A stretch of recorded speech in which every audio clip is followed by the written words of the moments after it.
Bueno, buenas tardes a todos. A los socios del Círculo nos vemos por segunda vez en el día. Hoy hicimos lo que se puede denominar una asamblea informativa virtual. A los invitados, bueno, bienvenidos. Queremos dar especial agradecimiento primero a los auspiciantes que siempre nos apoyan, la verdad, tanto en el grupo de implantes como en todo lo que decidimos hacer en el Círculo. A Federa, a los implantes Trios y a Bioxen. Bueno, esta vez me toca presentar un amigo, yo diría. La verdad que siempre voy a estar agradecido tanto con Gerardo como con María del Carmen Díez, porque fueron los que cuando yo empecé en la odontología me ayudaron a formarme en mis primeros pasos y me dieron un modo de ver y de entender la odontología, la verdad, muy particular que me gusta mucho, que es la periodoncia. Bueno, Gerardo, en este caso te presento. Vas a hablar de perimplantitis, tengo entendido. Así que bueno, el auditorio es tuyo, espero que lo disfruten y esperamos las preguntas al finalizar. Muchas gracias, Raúl. En realidad para mí y calculo que María del Carmen también, siempre ha sido un gusto que gente se acerque a compartir los conocimientos. Ya es una cosa que traíamos desde siempre. En particular quiero agradecer al Círculo Odontológico por la invitación y poder reflejar lo que uno hace todos los días y lo que piensa acerca de la odontología.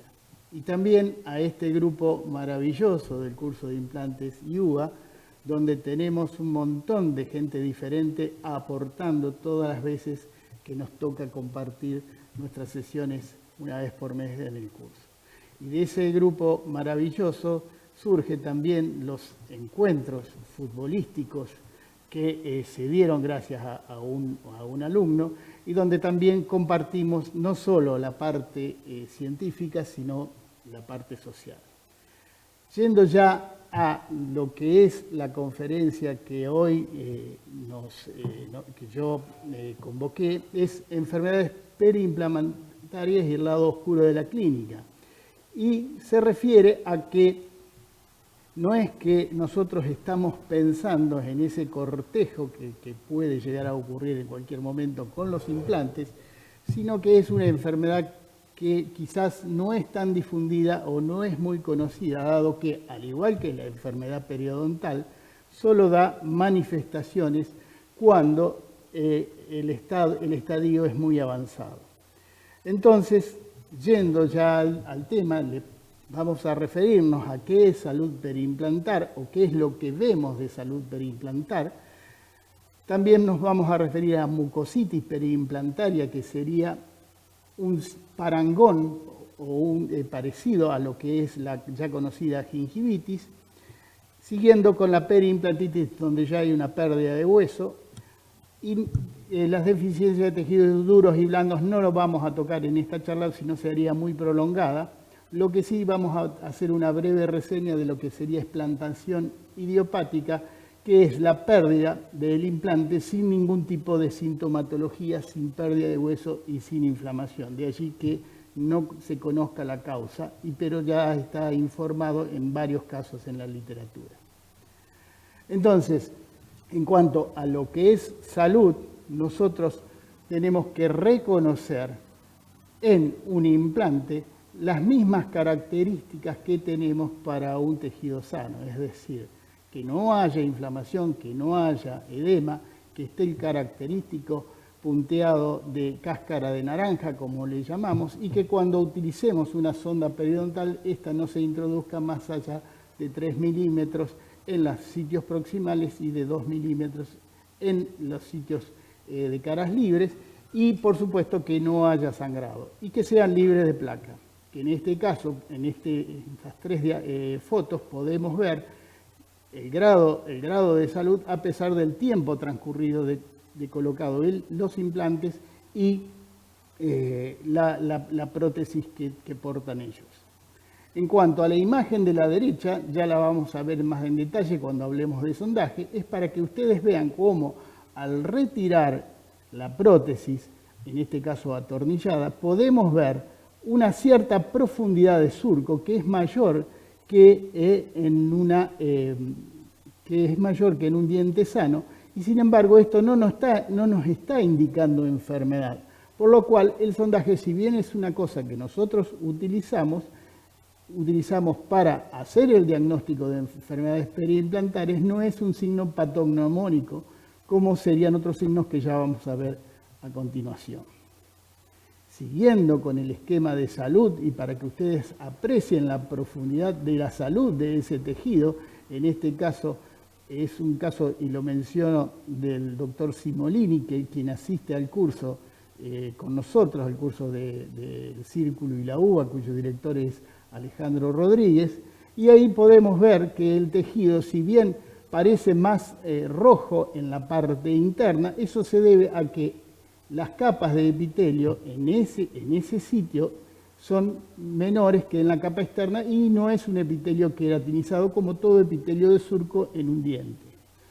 Esto es lo que llamamos salud periimplantar, además del excelente control de placa de este paciente. Por otro lado, yéndonos ya a mucositis periimplantaria, que podríamos decir lo que es similar a gingivitis, podemos decir que es una inflamación de los tejidos periimplantarios con un infiltrado inflamatorio localizado inmediatamente después del epitelio, o sea, en el tejido conectivo. Y se ve esa inflamación y hay sangrado al efectuar un sondaje suave y seguramente que hay edema, expresión de esa inflamación. Y el aumento de la profundidad del sondaje es debido al edema y no a lo que antes llamábamos una bolsa falsa. En este cuadro podemos ver dónde la sonda penetra hasta el surco, hasta el epitelio de unión y desprende un poquito esa unión hemidesmosómica que tienen las células adheridas a la superficie de la corona. Y podemos ver la placa bacteriana, que es el agente causal o el agente inicial de este tipo de patología. Podríamos decir entonces, Gerardo, que es algo similar, para que lo entienda por ahí el odontólogo general que no está en el tema, a lo que en un diente sería la gingivitis. Así es, y por lo tanto su tratamiento es parecido. Bien. En este caso podemos ver una leve inflamación, el brillo de la superficie de la encía, y la inflamación en este tejido que está rodeando a este incisivo lateral. Por lo que vemos en la radiografía no hay pérdida ósea, por lo tanto está conservado el tejido. Y es una mucositis a placa bacteriana y con enseñanza de técnica de higiene, ya vamos a ver, podemos tratarla. En cuanto a la periimplantitis, la lesión ya es mayor porque implica ya la pérdida de hueso y se observa radiográficamente pérdida ósea en forma de plato o de embudo y generalmente se observa cuando se da en los espacios interproximales. Nosotros no podemos ver por vestibular o palatino, por lo tanto es en las caras proximales del diente que se ve la forma de la pérdida ósea característica de la periimplantitis. El principal elemento de diagnóstico sería la ayuda de la imagen radiográfica y la sonda periodontal. Como ustedes pueden ver, la sonda penetrando más allá del surco y llegando casi hasta el hueso, porque aquí no hay nada que nos detenga. Distinto al diente, donde tenemos todo el aparato supracrestal de fibras adheridas al diente y a la encía, que parten desde el hueso hacia la encía, lo que antes denominábamos el anillo de Kölliker. Y las flechas están indicando en estos sitios la profundidad en realidad la profundidad de surco y la normalidad. Por eso les decía que nosotros acá podríamos tener a lo mejor una imagen parecida de 5 a 6 milímetros y no poder considerarlo patológico. Necesitábamos la radiografía. En estas imágenes radiográficas y clínicas vemos la profundidad del sondaje, vemos la forma del tejido, o sea, es un tejido fiable, muy blando, penetra con facilidad la sonda y es muy sangrante. En esta imagen clínica abajo a la derecha podemos ver ya un absceso dependiente de la pérdida de hueso y la acumulación de placa y la reacción del organismo que nos da ese infiltrado inflamatorio, inclusive la formación de pus. Todo esto es lo que nosotros vemos en una periimplantitis. Además del tejido blando, vemos el tejido óseo que se fue perdiendo, ya sea en forma horizontal o en forma angular, como se ven en las dos radiografías de este slide.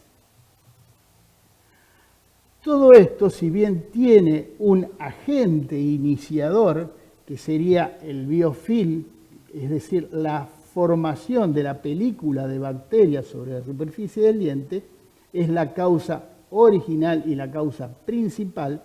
Después podríamos mencionar algunas otras causas que podrían estar asociadas, pero también va a depender, en el caso de enfermedad periimplantar, y por diversos estudios se ha visto que aquellos individuos que padecen enfermedad periodontal y no son debidamente tratados y no son controlados y no están en una terapia de mantenimiento, también son susceptibles fácilmente de hacer una periimplantitis. Todo esto, entonces, repetimos lo mismo de enfermedad periodontal, es decir, tiene su influencia la respuesta del individuo. No todas las personas reaccionan de la misma manera al biofilm bacteriano y no hacen la misma enfermedad periodontal. O sea que si nosotros podemos analizar cada uno de nuestros pacientes, todos tienen una enfermedad periodontal diferente o directamente no la tienen. Y como hábito externo podemos hablar del tabaco, la diabetes, que hay una relación de feedback con la enfermedad periodontal y periimplantar, y por supuesto una higiene inadecuada, que sería en todo caso la eliminación de la biopelícula que se forma diariamente sobre la superficie del implante como sobre la superficie dentaria. En cuanto a causas, por allí algunos se mencionan trauma, pero el trauma es muy difícil de corroborar científicamente. Y Abramson habla de una reacción inmunohistológica, es decir, él encuentra en histología o en análisis de implantes que se han perdido, tiene un centro donde pide que les envíen todos los implantes que se fueron perdiendo, y él ha encontrado células gigantes de cuerpo extraño y habla de una reacción inmunohistológica, que esto no ha sido realmente confirmado aún. Los anteriores eran factores de riesgo referidos al paciente. Ahora hay factores de riesgo de sitio y que sí podemos controlar. No podemos controlar la genética, pero sí podemos controlar la presencia y la cantidad de tejido queratinizado. Y por eso tenemos que creer en nuestra planificación y observar no solo la cantidad de hueso, sino la cantidad de tejido blando, que es la que va a resguardar y va a evitar la pérdida del hueso. Asimismo, todo está relacionado también con la profundidad del vestíbulo, es decir, aquellos vestíbulos que son muy planos son pacientes que tienen muy alta la inserción de los frenillos o las inserciones musculares y también poca cantidad de encía queratinizada, y entonces el frenillo y la mucosa tracciona sobre el margen gingival de ese implante, provocando la acumulación de placa bacteriana y el inicio de la enfermedad. Por supuesto, la presencia de infecciones en la boca representa un factor de riesgo, o sea que nosotros decimos que cuando tenemos que colocar un implante, esa boca debe estar debidamente tratada y no debe haber presencia de infecciones. Y lógicamente que se prefiere un hueso nativo para colocar los implantes y no regenerado. Esto no quiere decir de que no se haga regeneración, la hacemos y bastante, pero confiamos más en el hueso del paciente. O sea que esos pacientes es que hacemos un seguimiento más cercano. Gerardo, resumiendo entonces, Sí. podemos decir que es una enfermedad infecciosa la periimplantitis y que depende de determinadas características del huésped, ya sea higiene, la presencia o no de tejidos queratinizados y demás, pero principalmente es una enfermedad infecciosa. Sí, la causa original es la placa bacteriana, de allí que decimos enfermedad infecciosa. Ahora, hay que tener en cuenta, cuando hablamos de enfermedad infecciosa, tenemos que decir que es una infección característica de biofilm, o sea, no estemos pensando en un agente causal o en una bacteria determinada, sino que tenemos que pensar en la eliminación o en la desorganización de ese biofilm en las superficies de las coronas o de los implantes y por supuesto de los dientes. Y luego estarán los factores individuales de cada paciente. No todos responden de la misma manera a la agresión bacteriana. Entonces, y los factores locales, donde, por ejemplo, en este caso, que lo que queremos ejemplificar, que podemos lograr tejido queratinizado luego de realizar diversos injertos y en la segunda cirugía o en lo que se llamaba la apertura de los implantes y colocar cicatrizales altos y allí realizar un injerto donde se genera todo este tejido queratinizado. Este caso también fue tratado en nuestro curso y la encargada de hacer la cirugía, la doctora Dagoto, que también tiene una especialización en periodoncia. Pero esto nos asegura de que ese tejido va a proteger la inserción de esos implantes y evitar la pérdida de hueso, si la paciente controla placa.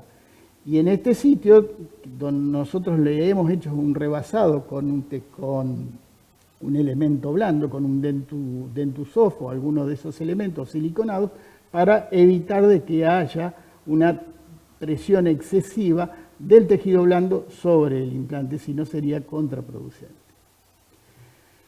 Otro de los factores de riesgo otro tipo de factores de riesgo va a depender de la técnica quirúrgica, es decir, dónde colocamos el implante. Por supuesto, preferimos la ubicación del implante en una posición un poco más hacia palatino que hacia vestibular, porque eso nos aleja de la tabla vestibular y hace que tengamos una cantidad de hueso importante que no debería ser menor a 1.2 milímetros para que el tejido blando también tenga un sostén de ese hueso. Analizar el tipo y superficie del implante sería también importante y forma parte de un futuro donde las empresas están trabajando muchísimo en la modificación del implante, de la superficie del implante, no tanto ya en la parte de osseointegración, es decir, en la parte que va en contacto con hueso, sino en la parte con tejido blando, para evitar la formación o la producción de ese biofilm. Por supuesto, el diseño y la altura del transmucoso, que debe permitir que haya una suficiente cantidad de tejido blando, un suficiente espesor debe dar lugar, o sea que deben ser en preferencia transmucosos con una transición cóncava, y el diseño protético que debe incidir en la protección de los tejidos blandos y evitando de que el alimento lastime el tejido blando y sea desplazado hacia el fondo del vestíbulo. Y lógicamente, si la prótesis es cementada o atornillada, imagínense, de acuerdo a lo que yo hoy les mostraba de la profundidad de ese surco periimplantar, si nosotros tenemos que cementar una prótesis a una determinada profundidad, será muy difícil controlar el exceso de cemento. Y el exceso de cemento va a actuar no tanto como un elemento agresor, sino como un elemento que va a hacer que retenga mayor cantidad de placa bacteriana. Por eso se prefiere las prótesis atornilladas. En cuanto a esta imagen, sobre todo la parte superior, se refiere a la colocación de los implantes, que si bien tenemos por vestibular una cantidad de hueso ideal, pero son implantes que van a ser colocados muy cercanos, muy próximos, y la cantidad de aporte sanguíneo para este tejido óseo va a ser mínima. Por lo tanto, debemos tener mínimo un espacio de 3 milímetros entre implante e implante, que eso va a hacer que se preserve y que no se pierda este hueso. En cuanto al diseño de la prótesis de las coronas, preferimos prótesis que permitan una emergencia gradual y evitar estas líneas rectas para que el paciente pueda higienizar y para que no se retengan alimentos que incidan en esta zona inferior, donde va a ser la emergencia el transmucoso del implante. Ni hablar de este tipo de prótesis donde tenemos muchos errores y el paciente además no puede cepillarse correctamente, y la falta sobre todo de tejido queratinizado en esta zona de incisivos inferiores, y como vamos a ver este caso que tiene falta de tejido en el sector posterior. Ahora bien, tanto como la enfermedad periodontal, que muchas veces es subdiagnosticada, está pasando esto, yo entiendo, en la parte implantológica, porque como no produce ningún tipo de dolor y molestia al paciente, salvo que haya un absceso o una pérdida ósea importante, el paciente no siente molestia. Y a veces no estamos mirando cómo es la constitución, cómo es la forma del tejido, cuál es el color, la textura del mismo, y se pasa desapercibido. Ya no conozco o no he visto, por más lo que lo he buscado, estudios epidemiológicos en nuestro país. Entonces, esta cuarentena me sirvió para ver muchísimas charlas de periimplantitis a través de la Sociedad Española de Periodoncia, y en ella, una de las que me pareció muy importante, la del doctor Antonio Iñárez, que ya vamos a ver su protocolo de trabajo para tratar las periimplantitis, él habla de que las ventas de implantes en España durante el año 2018 fueron de 1.300.000 implantes, que se supone que se compran para colocarlos. La prevalencia de periimplantitis en España, de acuerdo a un estudio de Rodrigo y colaboradores de la Universidad de Madrid, nos habla que es de un 20%. Por lo tanto, de 1 millón de implantes tendremos, o de 1 millón y algo de implantes, tendremos más o menos 200.000 implantes con periimplantitis en un periodo no mayor a 5 años. Con lo cual, habla de una distribución y una frecuencia de enfermedad que es muy importante. Estamos hablando de España, un país con los cuales tenemos lazos muy estrechos, sobre todo, no solo en la parte de inmigración, sino también en la parte cultural. Por lo que podemos decir de que la enfermedad periimplantar existe, que las periimplantitis existen, están, y es el futuro que nos va a afectar nuestras rehabilitaciones. O sea que el implante, que es una gran solución, que lo utilizamos muchísimo y que creemos en que nos permite salvar, no solo darle mejor función a los pacientes, y además que estos pacientes, además de sentir el confort, ayuden a preservar dientes que ese paciente tiene, pero tenemos que tener cuidado y estar alerta de este tipo de problemas. Ya no solo está ese estudio de Rodrigo, sino hay ya en el 2012, en una revisión de Monbelli, hablaban en una reunión de consenso de la Academia Europea de Oseointegración, en el 2012 hablaba de un 8 a 10% de todos los implantes que afectaba a un 20% de los pacientes. Por eso les digo que las estadísticas de las diversas revisiones nos muestran una gran cantidad de pacientes afectados por este fenómeno. Y el precursor, podríamos decir, de la periimplantitis, que es la mucositis, se da en un 59% tras 11 años de función de esos implantes, en un estudio realizado por Rollins y Jan Sacker y colegas en el año 2006. O sea que es una alta prevalencia. Volviendo al estudio o al trabajo de Liñares, nos habla de que él podría decir, para hablar de frecuencia, que en el caso de periodontitis, de periimplantitis moderada, es decir, una pérdida hasta 2 milímetros de hueso, no estamos hablando de sondaje, sino de la pérdida de hueso, habla de que en un 22,7% de los pacientes y en un 12,9% de los implantes. Y hay 15 estudios que están aquí a la izquierda, que están a disposición si ustedes quieren que los envíen, donde hablan de la prevalencia y de la gran cantidad de periimplantitis que ellos han hallado. Y hay estudios, por ejemplo, el del Matarazzo en el año 2018, que es de Brasil, el de Rodrigo, ya mencionado, de España, el de Vignoletti, que es en Italia. Por lo tanto, es algo que está presente en todos los países o en todos los lugares donde tenemos implantes. O sea que la posibilidad de que se produzca este tipo de patología se da en todos los países y en todos los implantes. O sea, no escapa ninguna superficie de implantes hasta ahora. Bien, es evidente entonces, Gerardo, que en nuestra consulta diaria para el clínico general y obviamente el que se dedica a implantes, en algún momento va a recibir algún paciente con esta afección.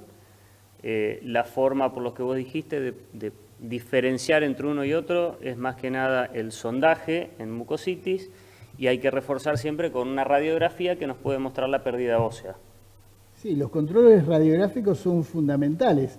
Desde ya la clínica, ver los tejidos y ver la profundidad que nos suelen mostrar los tejidos, son tejidos donde se ve el color más oscuro, que eso está hablando de un edema y que hay tejido de granulación en su profundidad.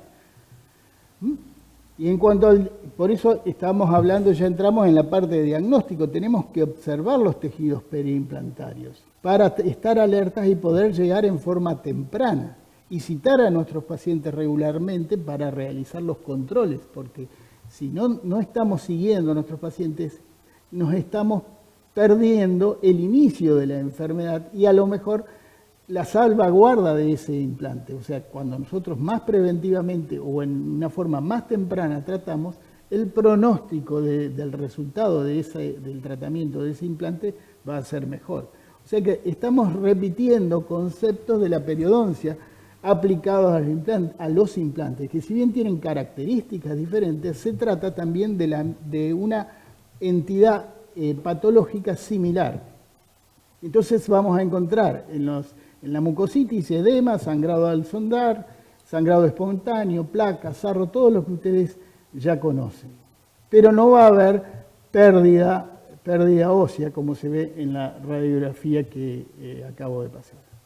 En cambio, los síntomas y signos de periimplantitis, además del sangrado al sondaje, además de la profundidad del sondaje mayor a 5 milímetros, y acá viene la controversia que hablábamos antes, hay que tener en cuenta qué profundidad de sondaje estamos hablando, porque si hay veces que el tejido que está por encima de la superficie ósea o la superficie crestal es mayor a 5 milímetros y no por eso va a haber un sangrado y estamos hablando de patología. Entonces tenemos que considerar el conjunto de síntomas que se están dando. Radiográficamente podemos ver el defecto óseo y tenemos que ser críticos, ya sea con fundamentalmente con nuestros implantes, no estar negando lo que estamos viendo para lograr el tratamiento en forma temprana, que debe ser un tratamiento de toda la boca. Porque la oseointegración, mientras ese implante tenga 1 a 2 o a 3 milímetros de oseointegración, el implante no se mueve, con lo cual el paciente no se queja porque no siente movilidad del implante, no siente que lo va a perder. Y aquí vemos que en este tipo de implantes hay un mal diseño de prótesis, no se llegó al hombro del implante, estos son implantes de la firma Straumann, que no se llegó a cubrir bien los hombros y entonces se produce retención de placa, retención del alimento, el paciente no puede controlar la placa y se va produciendo esta pérdida ósea que se refleja con la sonda. Corrigiendo la prótesis, si bien le pido disculpas por esta foto clínica, no podíamos lograr un mejor registro fotográfico, pero sí podemos ver de que la condición ha ido mejorando en toda la boca. Bien, con respecto a esto, ahora Alejandra de Andrea preguntaba medicación. Me imagino que ahora vas a hablar del tratamiento de ambas afecciones.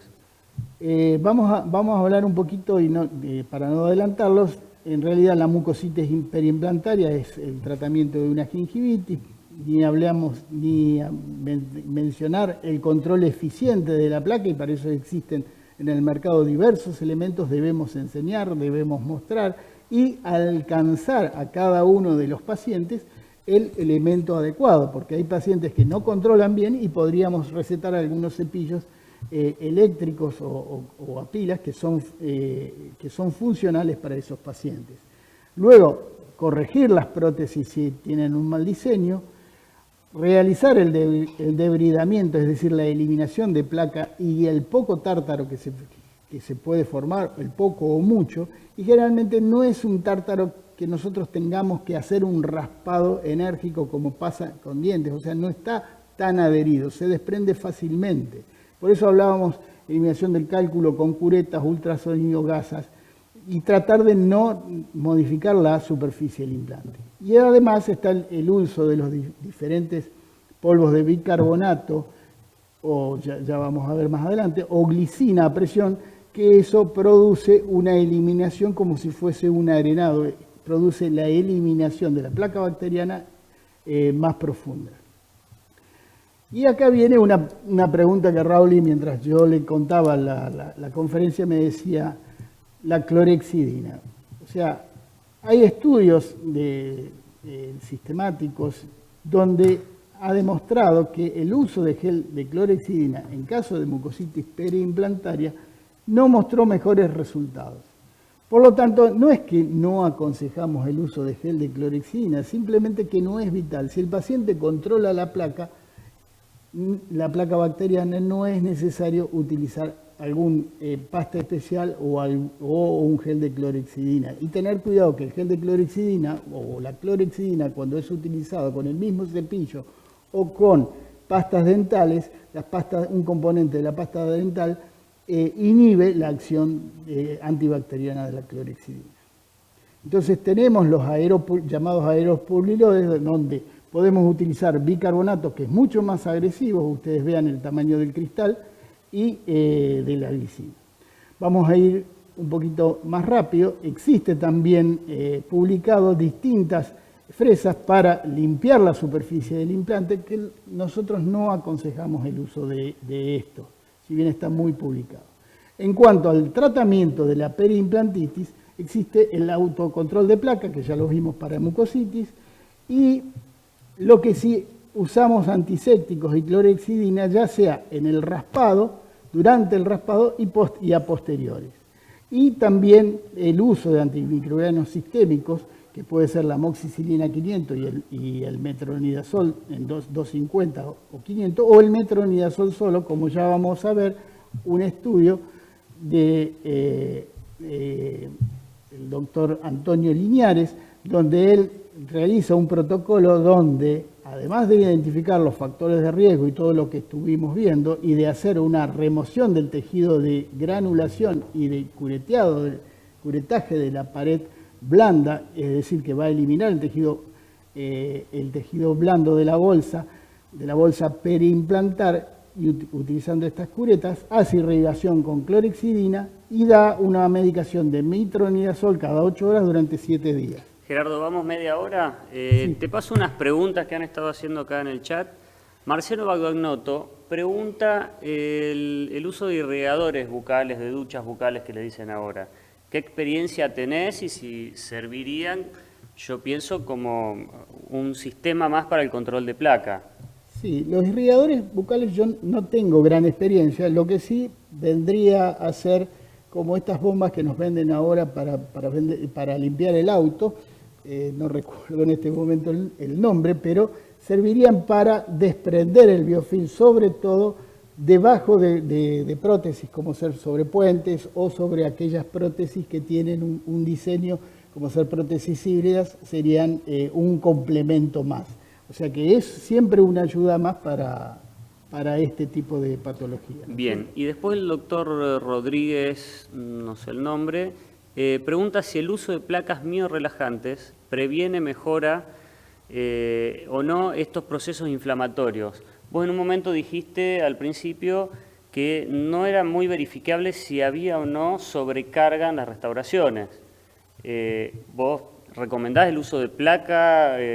¿Recomendás bajar la oclusión en estos casos? ¿Cuál sería el tratamiento? Sí, el tratamiento es seguir todos los parámetros oclusales que nos han enseñado nuestros maestros, como sea el doctor Alonso, el doctor Bernaza, y considero que la placa aporta un elemento más, es un elemento más de ayuda para evitar la carga que se hace sobre los tejidos. No quería dejar de mencionar el estudio realizado por el doctor Antonio Linares, que se los recomiendo, sobre la utilización de el metronidazol sumado a la eficaz eliminación del tártaro y del tejido blando en un método no quirúrgico, con lo cual ha logrado numerosos éxitos, y quería mostrarle por eso una serie de casos que él me ha enviado gracias a que después de la charla que he escuchado en CEPA me pude comunicar y ha obtenido resultados, la verdad que maravillosos para mí, y ha abierto un poquito otra frontera de tratamiento con el coadyuvante de los antibióticos sistémicos para tratar periimplantitis. Y la verdad que los resultados obtenidos son importantes. Y también, no solo que los obtiene él en sus manos, sino que también su grupo de alumnos que ha trabajado con él ha obtenido resultados y también nos ha enviado las radiografías para que nosotros podamos analizar. Hasta ahora yo no he visto tantos casos publicados de éxito con el tratamiento no quirúrgico de la enfermedad periimplantar. Con tratamiento no quirúrgico te referís a no abrir un colgajo, pero sí a realizar el debridamiento a cielo cerrado con curetas y ultrasonido. Ajá, así es. En conjunto con el metronidazol. Con el metronidazol, y también en este caso la propuesta de Antonio es realizar un curetaje, que era un término que en periodoncia lo habíamos prácticamente eliminado, un curetaje de la pared dura del defecto óseo, es decir, la eliminación de ese tejido de granulación. Y durante esa eliminación, cuando usa ultrasonido, él está utilizando un cavitador que tiene incorporado, en lugar de agua para refrigerar, tiene una solución de clorhexidina que hace que elimine, digamos, estaría actuando en cierta medida contra las bacterias. Y les soy sincero, yo pienso de que los resultados que hemos visto me han sorprendido, por eso me ha servido muchísimo todas estas charlas que gratuitamente podemos ver a través de CEPA, y que aconsejo que busquen los estudios de este colega, que tiene una proyección importante porque también está analizando cuál es la influencia sistémica que podría tener la enfermedad periimplantar en distintos tipos de enfermedades cardiovasculares y otro tipo de enfermedades que está tan en boga, que antes nosotros llamábamos, hace muchísimos años hablábamos del tema de infección focal. Hoy estamos hablando de enfermedades inflamatorias, es decir, que podríamos relacionar a la enfermedad periodontal, a la enfermedad periimplantar, un grupo de enfermedades que hacen que la respuesta del organismo a todos estos elementos después tengan algún tipo de acción en otros órganos blancos que podrían traer otro tipo de enfermedades sistémicas. Por lo tanto, recomiendo que sean precisos al analizar a sus propios pacientes y hagan el diagnóstico para realizar el tratamiento. No solo se van a beneficiar los implantes, sino se va a beneficiar la salud de esos pacientes. En cuanto, haciendo un rápido repaso, la cirugía puede ser resectiva si nosotros tenemos pérdidas óseas horizontales o regenerativa si tenemos pérdidas óseas angulares, lo que hace que podamos regenerar. Pero para regenerar tenemos que lograr una eficaz decontaminación de la superficie del implante. Entonces, como estamos con muy poco tiempo... No, ¿Queda algo más? Sí, unos 15 minutos tranquilos. Algunos protocolos de contaminación que ya los hemos mencionado. Las curetas, otra de las preguntas es curetas metálicas, curetas de plástico, curetas de carbono. En realidad las curetas nosotros, si alguien alguna vez quiso raspar la superficie de un implante, tiene una sensación tan desagradable y es tan ineficiente la acción de la cureta que, digamos, si bien nosotros raspamos para sacar pedacitos de sarro importantes, pero no tiene la misma acción que tiene sobre un diente. En cuanto a las curetas de plástico o de carbono, generalmente lo que hacen es dejar residuos de ese plástico o de ese carbono o del material que sea sobre la superficie del implante, lo cual después actúa atrapando placa bacteriana, se forma placa bacteriana y siempre va a actuar como un cuerpo extraño. Por lo tanto, nosotros seguimos sugiriendo las curetas metálicas. Y luego la acción de los ultrasonidos sobre la superficie de los implantes, que nosotros no lo aconsejamos, pero vemos que Antonio lo está utilizando y dado el resultado con mucho éxito. Luego los aeropulidores, que aquí en Argentina no tenemos el uso con glicina, que la glicina es un aminoácido que tiene un tamaño de partícula pequeño, por lo tanto no va a producir tanto daño. Y además hay que tener cuidado con este uso de aeropulidores que podemos provocar enfisema, con lo cual después tenemos otro tipo de trastornos. Hay que hacerlo con mucho cuidado. En cuanto a los cepillos de titanio, esto se refiere, hay diversas marcas comerciales, se refiere cuando ya hacemos una cirugía. Y yo veo que estos son muy difíciles de utilizar y muy difíciles de abordar toda la superficie. Por lo tanto, estamos pensando en algún decontaminante químico que nos podría ayudar. Nosotros hemos utilizado Electa, que nos ha dado mucho resultado por la acción de diluir, de eliminar el biofilm, ¿no es cierto? Pero está publicado en la literatura tanto el agua oxigenada, el ácido ortofosfórico, ácido cítrico, solución salina. Y lo que sí, no la clorexidina, porque la clorexidina en realidad lo que es bactericida, o sea que no va a tener una acción en desorganizar la biopelícula. Sí va a tener acción sobre la célula bacteriana. Por lo tanto, en cuanto a elementos químicos, si yo tuviera que recomendar alguno, sería el Electa. Y lo que se puede ver en estas diapositivas o en estas imágenes es la formación de esa biopelícula y de ese biofilm, que es muy difícil de eliminar con los distintos cepillos metálicos que estuvimos viendo, pero si nosotros usamos una torunda con una gasa estéril embebido en Electa, todo esto se va y la superficie del implante, que tiene una superficie gris oscura y opaca, pasa a tener el color de la superficie original.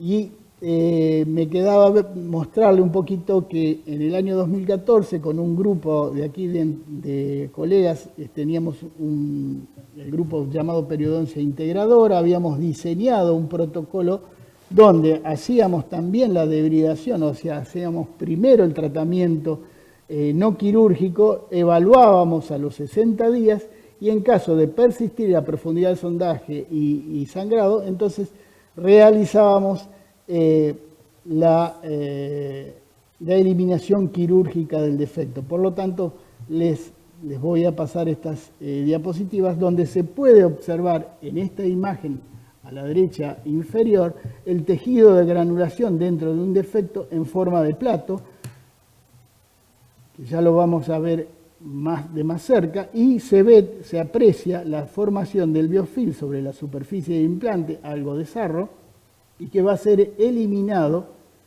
mediante el uso de curetas y de ultrasonido exclusivamente en el hueso, pero no en la superficie del implante. En este sector se ve el biofilm en color oscuro, y sobre la superficie del implante utilizamos un microbrush con Electa para eliminar el biofilm. En cuanto a Electa, tengo una pregunta. ¿Cómo preparás Electa? ¿Usás Electa comercial? ¿A qué porcentaje? ¿Y cómo es su aplicación? En este caso usamos un Electa que lo produce la firma Tedequín de Córdoba, que era al 14%, y lo utilizábamos puro y eliminábamos la superficie del biofilm.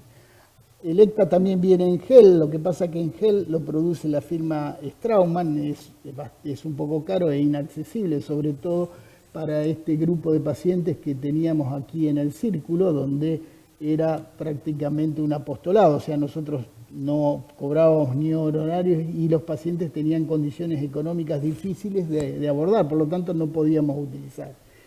y la utilización de hueso, que en este caso utilizamos el hueso Bioxem, lo aplicábamos y no utilizábamos membrana, sino que hacíamos la sutura, y en el término de un año podemos ver el resultado en la radiografía de la derecha del completo llenado del componente intraóseo del defecto. Nunca pretendemos regenerar hueso en una pérdida ósea horizontal. Siempre tenemos un defecto que nos va a resguardar.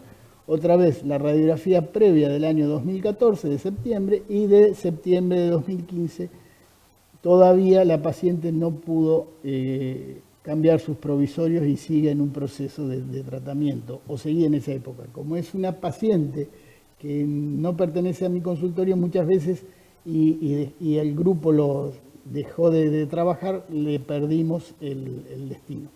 Gerardo, tengo dos preguntas. Una de Guille Benz, que pregunta si has probado la eficacia de la espiramicina junto con el metronidazol. Y por otro lado, los medicamentos locales para insertar dentro de la bolsa. Yo me acuerdo que en un momento se hablaba de chips de tetraciclinas. ¿Es recomendable? ¿Tenés experiencia, no? Vamos por la primera parte de la pregunta del doctor Benz. O sea, la espiramicina no la he utilizado y seguíamos del protocolo de metronidazol y amoxicilina derivado de la periodoncia o del metronidazol solo, de un estudio de Monbelli del año 92 en varios tipos de implantes, pero espiramicina no tenemos experiencia y no he visto, no digo que no existan, no he visto artículos que traten sobre el uso de espiramicina en periimplantitis. De cualquier manera, la flora bacteriana a esa profundidad y en ese sitio es mayormente bacilos gram negativos que son muy sensibles al metronidazol. Y en caso de no usar metronidazol, podríamos utilizar otro elemento que sería las quinolonas, que son también efectivos sobre bacilos gram negativos. ¿En qué concentración, para repetir, está usando Linares, que es el que vos presentaste el trabajo, el metronidazol, y cada cuánto se tomaría? Y sería 500 miligramos cada 8 horas durante 7 días. Da la particularidad que en Linares, en España, no tienen pastillas de metronidazol por 500 y sí la tienen 250. Él entonces hace 2 pastillas de 250 cada 8 horas. Aquí en Argentina tenemos el metronidazol en la formulación de 500 miligramos y no la tenemos en 250. Por lo tanto, lo que utilizamos es una pastilla cada 8 horas de 500 miligramos. Y como conclusión de todo esto podríamos decir que la mucositis y periimplantitis constituyen un grupo de enfermedades asociadas a biofil bacterianos, con lo que significa en cuanto a la forma de encarar el tratamiento, que la invasión bacteriana al tejido periimplantar justifica el uso de antimicrobianos sistémicos en la periimplantitis, que esto se da con una invasión más frecuente que en la enfermedad periodontal, porque en la enfermedad periodontal existe lo que ya mencionamos, el collar de fibras conectivas que está supraóseo, que debemos diseñar estrategias terapéuticas dirigidas a la eliminación de esa biopelícula y que existen un montón de interrogantes todavía no dilucidados y con el paso del tiempo y con el estudio de diversos grupos, ¿no es cierto?, vamos a lograr tratar estas enfermedades. Y otro tema, el concepto de disbiosis que se escuchan en enfermedad periodontal, es decir, una alteración de la flora bacteriana. En cuanto a los conceptos de una odontología adecuada y probada científicamente, disminuye el riesgo, por lo tanto, los diseños de las prótesis que hoy hablábamos. Y se trata de este tipo de enfermedades, un tratamiento físico, microbiológico y ecológico. Así que estoy a disposición de quienes quieran consultar mayores precisiones y a disposición también para pasar los artículos en los cuales he basado mi charla. Y sobre todo los trabajos nuevos que están haciendo esta gente de España, que está muy capacitada y que es muy abierta a brindar su información. Bueno, muy bien. Ahora, para que no se ponga nerviosa la directora del área científica de acá del Círculo Odontológico, les avisamos que al finalizar vamos a estar haciendo un sorteo de 2 premios, producto de los auspiciantes. Bueno, lo vamos a sortear al finalizar con los presentes. Hay una pregunta de una doctora Fabián Mora, si no me equivoco, un doctor, si estás de acuerdo con la implantoplastía. Bueno, el tema de la implantoplastía, digamos, no es que yo esté o no esté de acuerdo, o sea, lo que pasa con la implantoplastía, que debemos o pretendemos modificar la superficie del implante y tiene un uso limitado porque por más que nosotros veamos lo que logremos, una superficie pulida con los distintos elementos, el biofilm se va a formar igual. Por lo tanto, muchas veces vemos superficies expuestas microrrugosas y donde el paciente igual puede eliminar la placa bacteriana. Pero si alisamos un poquito toda esa superficie y logramos una superficie lisa y pulida, siempre va a ser mejor porque posiblemente disminuimos el área de contacto en la formación de biofilm. No me gusta mucho en el uso de cuando hacemos cirugía, lo que está debajo del tejido, tanto blando como duro, no aconsejaría el uso de la implantoplastía. Bueno, muy bien. Yo creo que no hay más preguntas por acá estoy viendo. Si quieren pasamos al sorteo. Tenemos al secretario Ignacio Giovino, que va a ser el que va a realizar el sorteo. Mandamos saludos a Sebastián de Triós, con la gente que más estamos en contacto siempre, a Ana Clara Quinteros de Federa y a Bruno de Bioxen. Muchísimas gracias. El primer premio va a ser una membrana y el segundo premio va a ser un implante de elección de alguna de las 2 marcas. Recordar, Raúl, que tiene que poner presente en los comentarios. Muy bien, presentes en los comentarios para asegurarnos de que estén presentes. Si no, se sortea, pasamos al siguiente. Bueno, ¿está bien, Carlos? Bárbaro. Vamos con el sorteo entonces.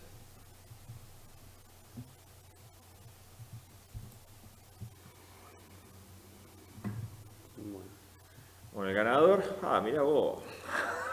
Bueno, un conocido de la casa, primer puesto, Ignacio Fernández, que acá por la cucaracha nos dicen que no va a aceptar el premio, así que vamos a ir al segundo ganador. ¿Qué es? ¿Parece? Guarda Gaby. Gaby Guarda, bueno. Gaby Guarda, ganadora de uno de los premios. Sorteamos el segundo, Nacho. Vamos a ver si está presente Gaby. A ver, que salude Gaby. A ver. Hoy estaba. Esperamos un ratito más. Ahí la que sigue. Está presente Gaby. La que sigue está.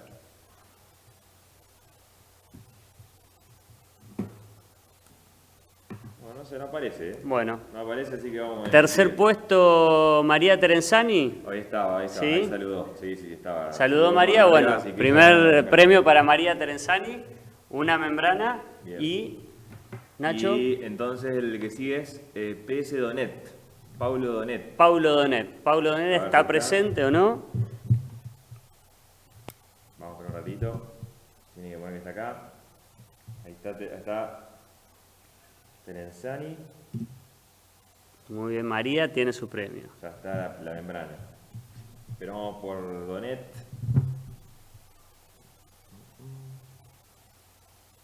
Se fue al baño, me parece. ¿Donet? Parece, sí. Bueno, y si no, las que siguen, Mirna Put. Mirna Put. A ver si está Mirna. Mirna Put y Aldana Eppelbaum. A ver, la primera que saluda tiene su premio. Bueno, Gerardo, mientras tanto esperamos esto, te agradezco una vez más. Siempre hay claro, obviamente que como siempre me has respondido a mí, yo creo que va a estar más de acuerdo a que te manden mensajes, dudas o que sigamos por estos canales del Círculo a cualquier información que necesiten respecto de la charla. Yo la verdad que me mandaste el artículo de Liñares antes de empezar. Me pareció muy buenos los resultados que él muestra. Como en todo trabajo, él pone que en un estudio totalmente clínico y con un ámbito de pacientes, digamos, reducidos, esto mostraría una tendencia, pero que hay que terminar de afianzarlo. Yo creo que de acá en más se puede empezar a probar con ese tipo de medicación antes de pasar a una etapa quirúrgica. No, indudablemente que es así. Inclusive en el estudio Antonio menciona que no todos sus casos tuvieron un resultado eficaz. Él habla de una eficacia de un 50%, con lo cual el resto hace un abordaje quirúrgico destinado a eliminar el defecto y tratar de buscar regeneración. El otro tema que menciona y hace hincapié no solo Antonio, sino todos quienes estamos trabajando en este tipo de temas, es el mantenimiento a largo plazo de acuerdo al riesgo individual de cada paciente. Algo que viene de la periodoncia, pero que es fundamental, es decir, el mantenimiento y los controles es fundamental para una odontología eficaz. Bien. Bueno, muy bien. Nacho, ¿tenemos respuesta? Nada. Bueno, fíjense los que están en el listado, o sorteamos de vuelta. ¿Se puede sortear de vuelta? No, el que sigue. Majo Neffen, que es algo acá del doc. Sí.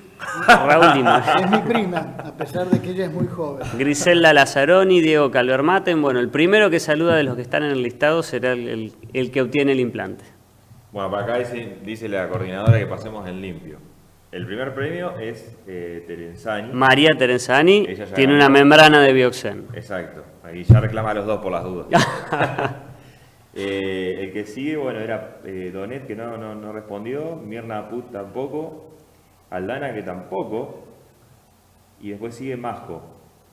Si no, viene Raúl Moreno, Daniela Lenarduzzi, Griselda Lazzaroni. o Diego Calvermate. Que Diego está por ahí dando vuelta. Acá Diego levanta las manos. Bueno, Muy parece bien. que Diego ya está. Diego el Bueno, ganó muy el bien. implante. Diego, el segundo premio del implante. Ya está. Bueno, Gerardo, nos despedimos de la audiencia, los esperamos en la próxima transmisión de los Vivos del Círculo. ¿Tenés algo para agregar? No, simplemente que nuestro grupo de trabajo, el curso de implante, es muy importante para justamente recolectar casos. Y estamos pensando en armar un grupo para el tratamiento de estas enfermedades a futuro. Vamos a ver si estos proyectos que tenemos y que surgen en tiempos donde tenemos demasiado tiempo para pensar, podemos llevarlos a la práctica en un futuro cercano. Bueno. Así que los espero. Muy Acá bien, apareció Majo Neffen, así que ganó la prima del doc. muy bien. Diego Bajo queda- Neffen entonces se lleva el implante. Diego queda tocando la puerta del círculo. Hasta luego, hasta la próxima. Muchas gracias. Gracias.